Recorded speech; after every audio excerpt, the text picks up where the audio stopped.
Muita atenção com o derrame pleural. Cai pra caramba na prova. A gente tende a estar habituado ao tema, as mensagens são muito claras e a gente não tem o direito de errar. Não tem não. É muito simples entender a dinâmica do derrame pleural. Grosso modo, é assim, acúmulo líquido no espaço pleural, tem alguma doença por trás disso, a gente precisa definir qual a doença relacionada, que pode ser uma doença pulmonar ou uma doença fora do sistema respiratório. Esse é o ponto dentro do derrame pleural.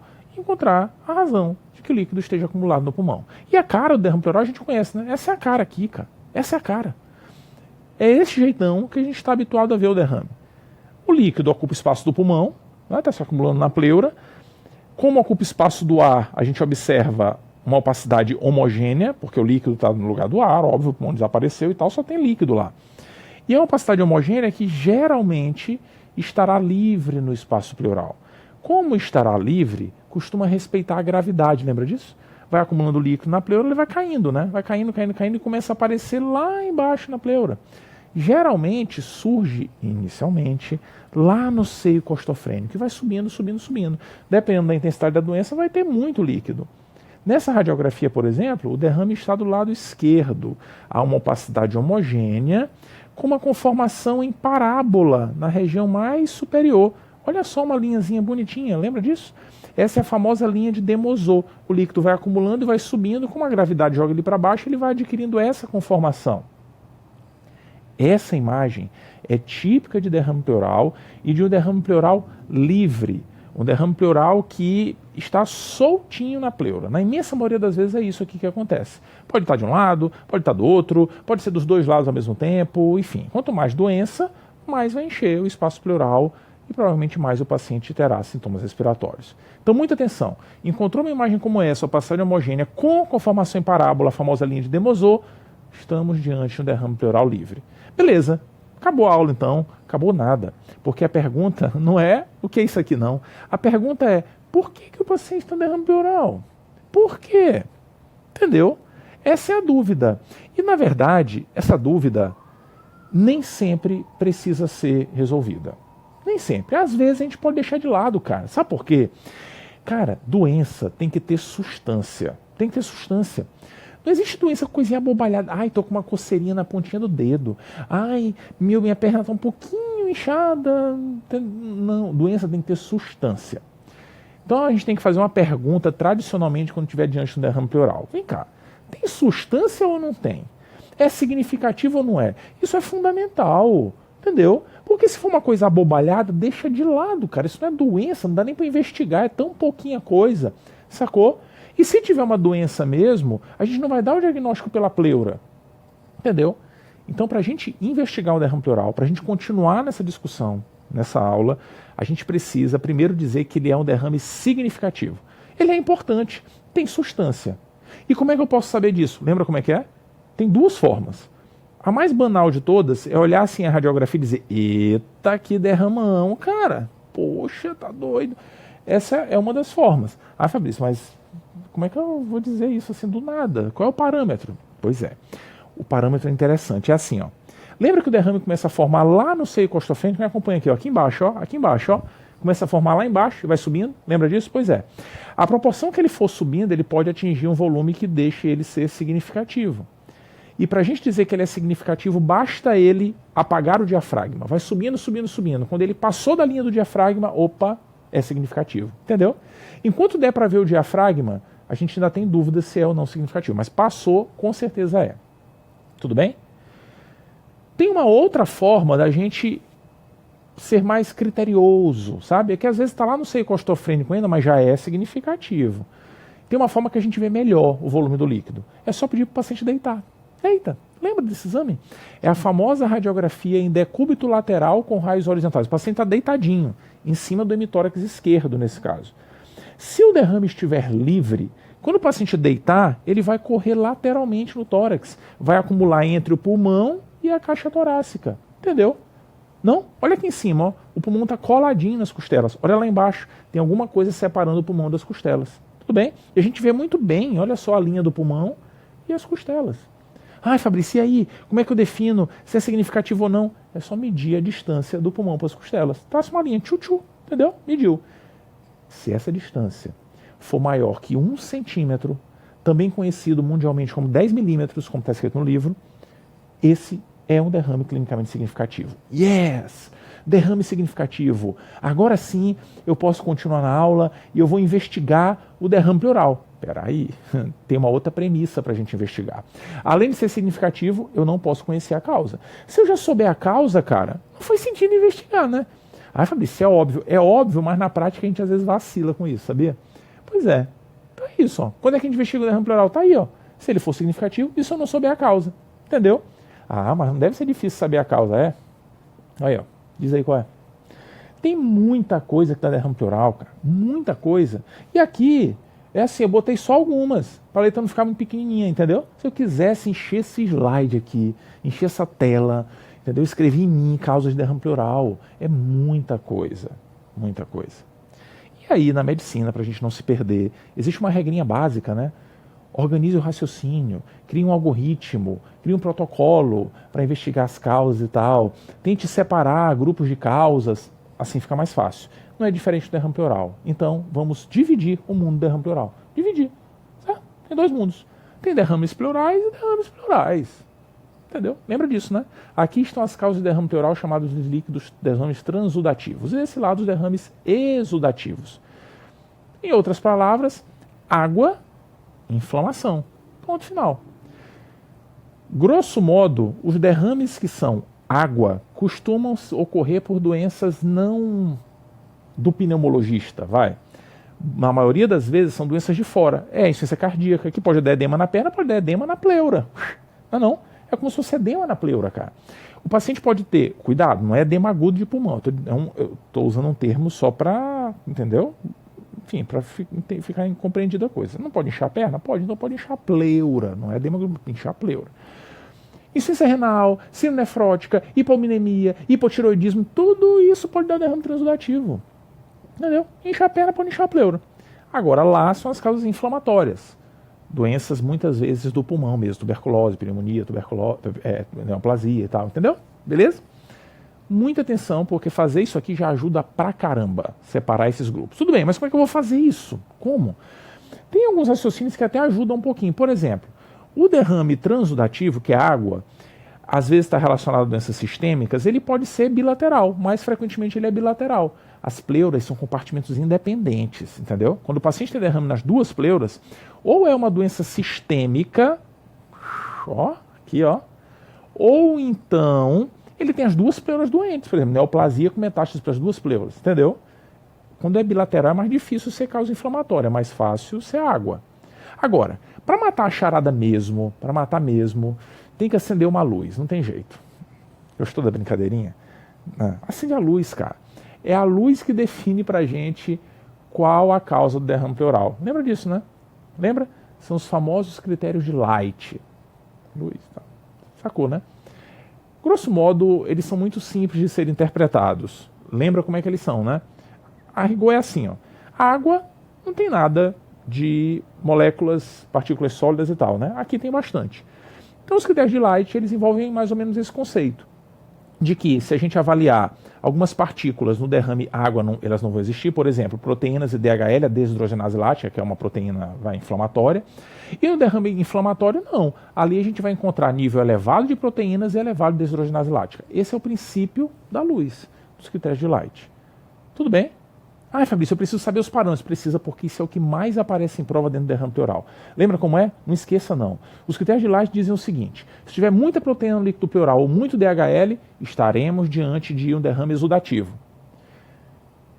Como que a gente faz isso? Comparando essas substâncias do líquido pleural com o que o paciente tem no sangue. Por exemplo, proteínas pleurais pela proteína do sangue, DHL pleural pelo DHL do sangue. Se a proteína pleural for maior do que 50% da do plasma, ou seja, essa relação maior do que 0,5, ou o DHL da pleura for maior que 60% do plasma, ou seja, essa relação maior do que 0,6, estaremos diante de um exudato. Veja só, é um ou outro, não precisa dos dois não. Ai, Fabrício, se eu esqueci de pedir o exame do sangue, dá para dar o diagnóstico só com análise pontual do líquido da pleura? Dá. Por exemplo, se o DHL vier maior que 2/3 do limite do laboratório. O laboratório diz lá, olha, o DHL normal aqui é 300. 300. Se o da pleura for maior que 200, que é 2/3 de 300, já teremos um exudato. Beleza. Qualquer um dos 3 critérios fecha o exudato. Ah, Fabrício, não tem outros critérios? Tem. Foi sugerido lá e te mostrou que, olha, quando a proteína da pleura for maior que 3,5, geralmente é um exudato. A gente não usa isso aqui rotineiramente, porque pode ter pequenos erros, mas é uma possibilidade, já teve prova que perguntou isso. Colesterol, a gente pode dosar colesterol no líquido pleural. Se ele for maior que 60, sugere exudato, entendeu? Mas na prática a gente não faz isso, só deixa o exame mais caro. Grosso modo a gente usa esses 3 parâmetros. Se tiver um deles positivo, derrame inflamatório. Tudo bem? Mas não para por aí, né? É que a gente define se é inflamatório ou água, mas tem que continuar investigando, porque tem aquelas causas todas. A gente não vai ficar falando sobre todas elas, até porque a maioria delas não é comum. Mas é interessante a gente lembrar pontualmente das principais causas de derrame pleural, algumas mensagens valiosas. E essas são as principais: insuficiência cardíaca, pneumonia, tuberculose e neoplasia. Essas de longe são as principais motivações de alguém ter derrame pleural. Para a gente aproveitar o tempo, lembrar algumas mensagens sobre elas. Por exemplo, insuficiência cardíaca. De longe é a causa mais comum de derrame pleural. Isso quer dizer que se a gente estiver andando na rua, encontrei uma radiografia, derrame pleural. Se tiver R$50 no bolso, tira e dá para apostar R$30, vai. Aposta R$30 que deva ser insuficiência cardíaca, que é a causa mais comum, entendeu? Geralmente, o derrame na insuficiência cardíaca, ele é bilateral, né, pegando o corpo inteiro e tal, ou então é unilateral à direita. É difícil ele ser unilateral à esquerda. Sabe por quê? Porque se ele tiver que escolher um pulmão, ele escolhe o direito, porque é um pulmão maior, tem mais vaso sanguíneo, é onde costuma ter mais edema. Tudo bem? Beleza. Então, geralmente essa é a cara, mas tradicionalmente o paciente traz consigo estigmas, indícios de que se trata de insuficiência cardíaca. Essa é a grande pista, cara. Tem manifestações clínicas sugestivas. Acabou a conversa. Beleza? A gente investiga, funciona, manda para o laboratório, líquido transudativo. Pronto, deve ser insuficiência cardíaca. Investiga o coração, tudo fechado, tudo em casa, resolvido. Como é que trata? É só tratar o coração. Como que trata o coração? Vai depender, claro, da intensidade da insuficiência cardíaca, motivação e tal, mas diurético e tal, entendeu? Beleza? Por sinal, essa coisa de diurético é interessante. Tem um detalhezinho legal na insuficiência cardíaca. É que, às vezes, quando a gente faz a toracocentese para investigar o derrame pleural, o paciente já está usando diurético, entendeu? Alguém já deu diurético para ele está usando lá furosemida há uns 3 dias. E aí, nossa, tem um derrame pleural, ninguém investigou, vamos investigar agora. Porque tá aí o derrame pleural e tal. Aí quando a gente investiga, assim, essa aqui deve ser insuficiência cardíaca, mas eu vou funcionar porque eu fiquei em dúvida. Vou mandar para o laboratório só para ter certeza que é isso aqui mesmo. Se for insuficiência cardíaca, o que a gente quer ver? Transudato, entendeu? Aí manda para o laboratório, né? O paciente está usando furosemida há uns 3 dias, ficou fazendo xixi lá, né, alopradamente e tal. Ficou todo concentrado, né, porque fez muito xixi. Aí manda para o laboratório. No dia seguinte chega o resultado, quando a gente olha, meu Deus, pelos critérios de Light, é um líquido inflamatório. Então o derrame não é por insuficiência cardíaca, cuidado. O uso de diurético pode gerar um falso exudato, entendeu? Por quê?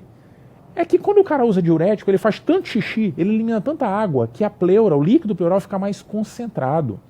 Então a proteína que antes era 2 gramas por decilitro, vira 4 gramas por decilitro, porque o cara perdeu água. O DHL que estava em 120 vai para 300, porque ele perdeu muita água. Então sempre que isso acontecer, um paciente estiver usando diurético, a gente pedir um líquido pleural, achava que era transudato e vem exudato, a gente precisa refinar a luz, refinar os critérios de Light.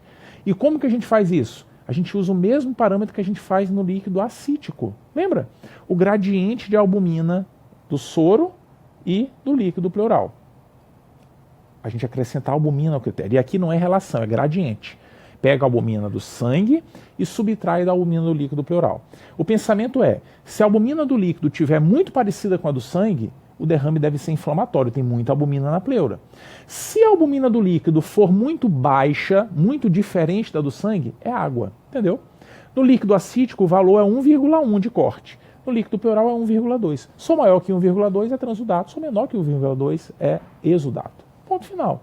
Beleza, acabou essa conversa. Derrame pleural de insuficiência cardíaca, atenção para esses detalhes. Tudo bem? E os exudatos? Bem, os exudatos mais comuns são esses aqui, né? Pneumonia, tuberculose e neoplasia. Tem que ter atenção com todos eles. Pneumonia aparentemente é o mais comum. É uma complicação possível em qualquer paciente com pneumonia.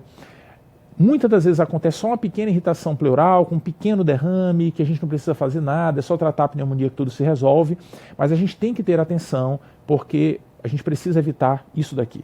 Precisa evitar que o paciente evolua com muita inflamação pleural, ou então com bicho na pleura, que pode gerar situações como essa. Isso aqui é um fragmento de uma tomografia de tórax, mostrando o pulmão esquerdo do paciente, com uma consolidação aqui embaixo, mas cheio de lojas no espaço pleural. Cada imagem dessa aqui mais densa é uma loja de líquido pleural. Isso é um derrame complicado. Ele era tão inflamatório que ficou preso. Ali é só secreção, cara, gelatinosa. Aquilo ali não vai sair de lá provavelmente não. Vai cicatrizar e o pulmão do paciente não vai mais expandir. Entendeu? Isso é terrível. Sem falar que às vezes pode ter bicho lá. E se tiver bicho, o antibiótico não chega direito lá não. Entendeu? O paciente vai ficar séptico, vai piorar e tal. Então tudo que a gente quer no derrame pleural da pneumonia é evitar isso daqui. E aí o derrame pleural da pneumonia, ele acaba sendo uma exceção ao que a gente conversou no início da aula. Olha para mim aqui, olha aqui, olha aqui, olha aqui. Lembra que a gente combinou que a gente vai investigar um derrame pleural quando ele for significativo, quando tiver substância e quando a gente não souber a causa? Pois é. Nesse exato momento, fecha o olho, abstrai e esqueça tudo isso. Esqueci. Por que tem que esquecer? Porque no derrame da pneumonia, a gente já sabe a causa teoricamente, né? É a pneumonia, tem pneumonia de derrame pleural, tal. Pois é. Só que no derrame da pneumonia, a gente não investiga o líquido pleural para ver se é da pneumonia. Não, porque eu já sei, com os dados clínicos e tal, entendeu? A gente investiga para ver se o derrame não é complicado, se não tem bicho ou se não tem muita inflamação, entendeu? Porque se tiver bicho ou muita inflamação, a gente precisa limpar a pleura, colocar um dreno ou fazer cirurgia, sacou? Então aqui a regrinha é outra. Grosso modo, se o paciente tiver pneumonia com derrame pleural, a gente sempre vai funcionar se ele for significativo, entendeu? Então aqui basta ser significativo, cara. Ah, mas o paciente está ótimo, tem que funcionar. O derrame é significativo, é volumoso, com aqueles critérios que a gente conversou no início, beleza, tem que funcionar. Ah, mas eu já sei a causa. Não importa, papai, não quero saber se sabe a causa, entendeu? Beleza? Fechou, né? Então volta para cá. Então, grosso modo, o que a gente precisa lembrar é qual a conduta que a gente vai tomar diante do derrame pleural na pneumonia. E aí, cara, tem o slide mágico. É esse aqui, ó. Slide mágico. Tudo que a gente precisa saber sobre pneumonia e derrame pleural. Quando que eu faço toracocentese, quando que eu dreno e quando eu faço abordagem cirúrgica. Os grupos que têm um suporte mais avançado podem até fazer uma regrinha diferente com isso, tem uma proposta recente de mudar um pouco a ordem e os critérios, mas na maioria dos centros é isso aqui que vale, é isso que vai aparecer na prova. É assim, ó, quando que a gente vai fazer toracocentese? Enfiar a agulhinha e mandar o líquido para o laboratório. A gente faz isso sempre que o derrame for significativo, critério que a gente já definiu, ou se houverem lojas. Se houver lojas. Se houver lojas, a gente precisa puncionar. Beleza? Tudo bem? Para ficar mais enfatizado, vou deixar se houverem lojas. Né? Vou matar o português. Não vou fazer isso. Mas pronto, né? Não esquece nunca mais. Né? Então é se houver lojas, a gente vai fazer a punção para investigar a característica do líquido. Beleza, e quando é que a gente drena? Vai drenar se tiver bicho. Cara, a pleura é para ser estéril. Se tiver bicho, tem que drenar. Tem que colocar um dreno lá, antibiótico não vai chegar. Tem que fazer a secreção sair, entendeu? Ou então, se o derrame for muito inflamatório. Quais são os critérios para definir isso? Tradicionalmente, se utiliza pH muito baixo e glicose reduzida. Então, se a glicose for menor que 40 ou se o pH for menor do que 7, tem que drenar. Alguns autores recomendam usar 7,2 de pH. Na prova isso não vai ser problema, não vai ser problema.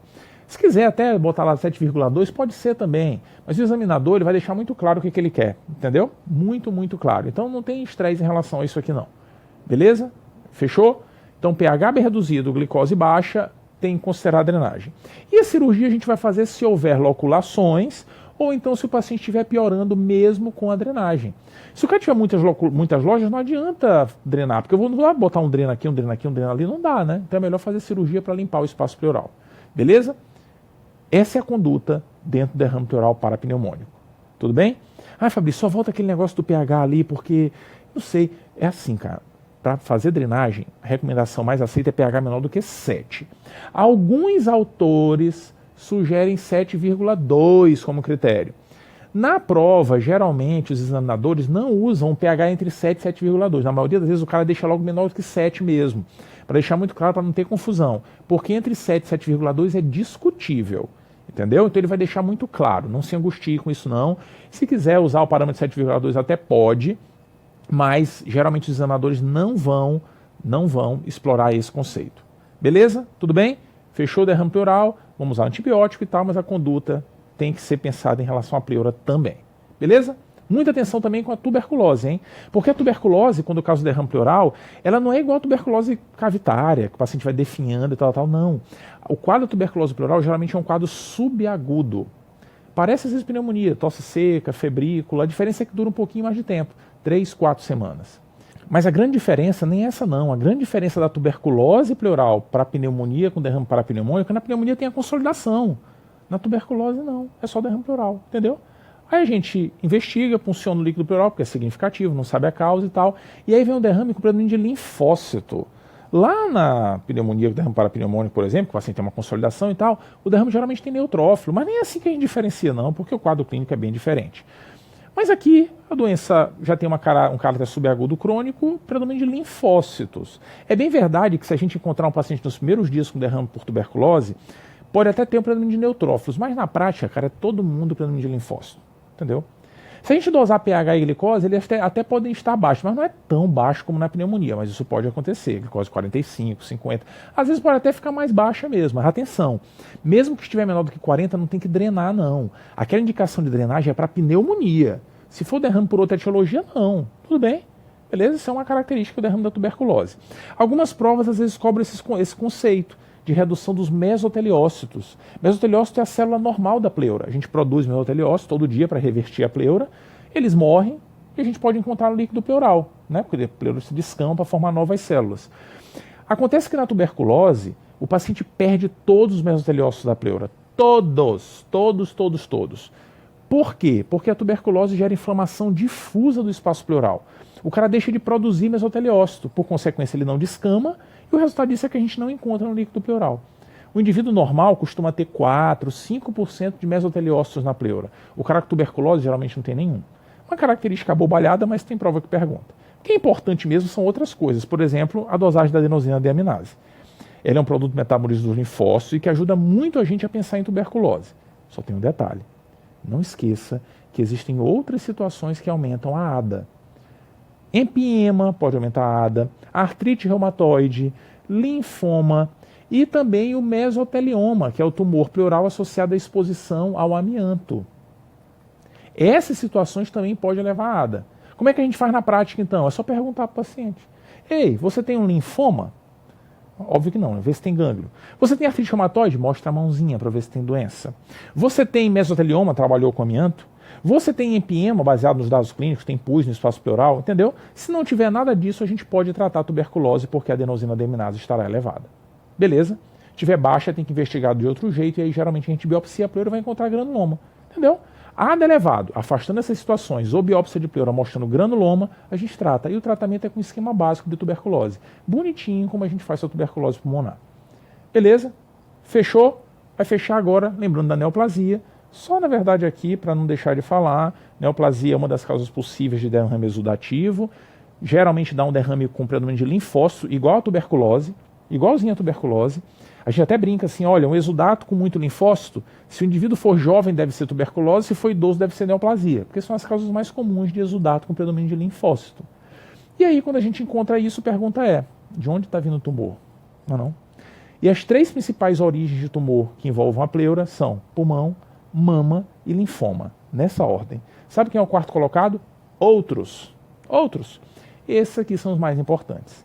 Beleza? Como é que a gente dá o diagnóstico? Tem que biopsiar a pleura, aí não tem jeito. A gente às vezes até pode encontrar células oncóticas no líquido pleural, mas geralmente tem que biopsiar, e a melhor forma é a biópsia aberta, entendeu? Cirúrgica, com videotoracoscopia, né? Não precisa ser aberta mais hoje, pode fazer com videopleuroscopia, mas tem que olhar. Não dá para fazer a biópsia às cegas, transtorácica. Essa, às vezes, até dá o diagnóstico. A gente faz a primeira intervenção assim.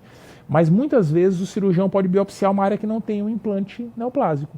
Então, geralmente, a gente acaba definindo o diagnóstico fazendo a biópsia cirúrgica mesmo, com videopleuroscopia, na maioria das vezes, e eventualmente aberta. Beleza? Esse é o derrame pleural. Muita atenção, cai na prova. Essas são as grandes mensagens. Um grande abraço.